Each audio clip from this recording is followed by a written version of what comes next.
Sa e-like attraction naman ng isang restaurant sa Taguig na inspired ng larong Pokemon Go.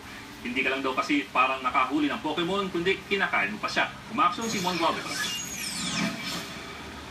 Bulbasaur, Charmander, at Sangkaterbang Pikachu. Yan ang bida sa Leburgeria, isang burger restaurant sa Taguig. Ang may-ari nito na si Kenneth, self-confessed na lulong sa paglalaro ng Pokemon Go app sa cellphone. At ang pagkahumaling niya sa laro ang nagtulak raw, kaya pati ang mga tindang burger ay Pokemon-inspired.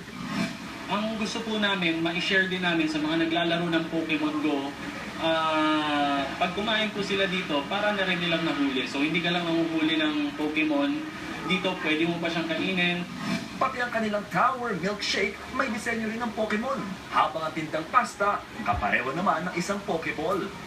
Ang ginagamit po namin is imported na food grade food color. So safe na safe po siya. At the same time, ma-enjoy niyo yung food.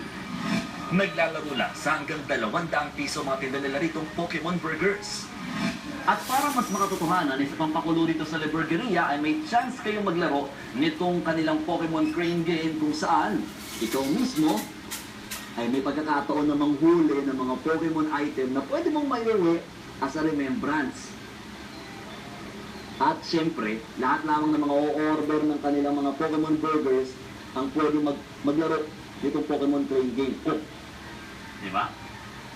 Astig! Kaya enjoy at click sa mga bata, maging young at heart, ang nasabing Pokemon Design Burgers. Habang kumakain, pwede nilang mag-picture, mag-selfie kasama si Pokemon. And then at the same time, pwede nilang i-post sa Instagram, sa Facebook. Umaaksyon! Mon Guantes, News 5! At bago po kami magpaalam, isa pong pagwawa